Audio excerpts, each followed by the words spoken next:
अभी हम जिस युग में जी रहे हैं, पुराणों और शास्त्रों के अनुसार इसे कलयुग कहा जाता है।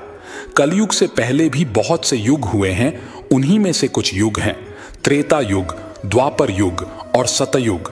त्रेता युग का भी अंत हुआ था और सतयुग का भी अंत हुआ था, और हम पुराणों की माने तो कलयुग का भी एक ना एक दिन अंत जरूर होगा। बाकी युगों की कहानी हम किताबों और पुराणों में पढ़ते हैं, जो कि अब खत्म हो चुके हैं। लेकिन क्या आपने कभी सोचा है कि जिस युग में हम रह रहे हैं वह भी एक ना एक दिन खत्म होगा। लेकिन अब हमारे सामने प्रश्न यह उठता है कि आखिर कैसे कलयुग का अंत होगा। कलयुग का अंत होने से पहले हमें बहुत से संकेत मिलने लगेंगे। ऐसा हमें पुराणों और शास्त्रों में बताया गया है।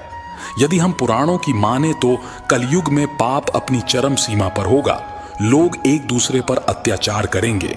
सभी देश एक दूसरे से लड़ने के लिए उतारू होंगे। एक दूसरे की जमीनों पर कब्जा किया जाएगा। इंसानों के साथ साथ जानवरों पर भी चरम सीमा पर होगा। कोई किसी का सगा नहीं होगा। बाप बेटे को और बेटा बाप को मारेगा। स्त्रियों की कोई इज्जत नहीं करेगा। सभी लोग पैसों के पीछे भागेंगे। दुनिया में हाहाकार मच जाएगा। घोर कलयुग कब आएगा? ऐसा माना जाता है कि जब कलयुग को 5000 साल पूरे हो जाएंगे तब गंगा नदी सूख जाएगी और जहां से वह आई थी वहां लौट जाएंगी। और जब कलयुग को 10,000 वर्ष पूरे हो जाएंगे तब जमीन से अन्न उगना बंद हो जाएगा। पृथ्वी जलमग्न हो जाएगी। समुंदर सारी धरती को अपने अंदर संभालेगा। लोग पूजा पाठ करना और धार्मिक काम करना बंद कर देंगे। मनुष्य की तुलना पापियों से की जाएगी। मनुष्य की आयु घटकर 20 से 30 वर्ष रह जाएगी। चारों ओर पाप का बोलबाला होगा। सभी मनुष्य सात्विक जीवन छोड़कर तामसिक जीवन जीना शुरू कर देंगे। पृथ्वी के साथ साथ दुनिया का अंत होने लगेगा। कलयुग का अंत आते आते इंसान अजीब हरकतें करने लगेगा।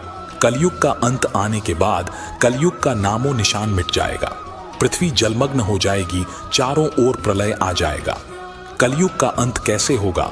जब पाप अपनी चरम सीमा पर होगा तब भगवान विष्णु कलयुग में कल्कि का अवतार लेंगे, क्योंकि उस समय कलयुग में पूरी तरह से हैवानों का वास होगा।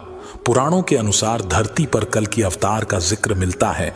ऐसा कहा गया है, जब धरती पाप के बोझ तले दब जाएगी, इस धरती पर पाप इतना बढ़ जाएगा कि सहने योग्य नहीं रहेगा, तब भगवान विष्णु कल्कि का अवतार लेकर धरती पर आएंगे और इस धरती को पापियों और हैवानों से मुक्ति दिलाएंगे।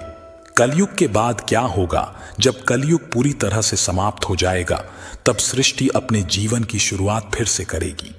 प्रकृति फिर से अपना रूप दिखाएगी और धीरे धीरे इस धरती पर फैलते जाएगी।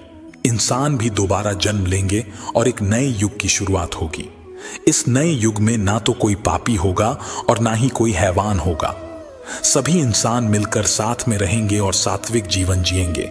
भगवान का स्मरण करेंगे और एक दूसरे की भलाई के बारे में सोचेंगे। कुछ लोग ऐसे भी हैं जो इन बातों पर विश्वास नहीं करते।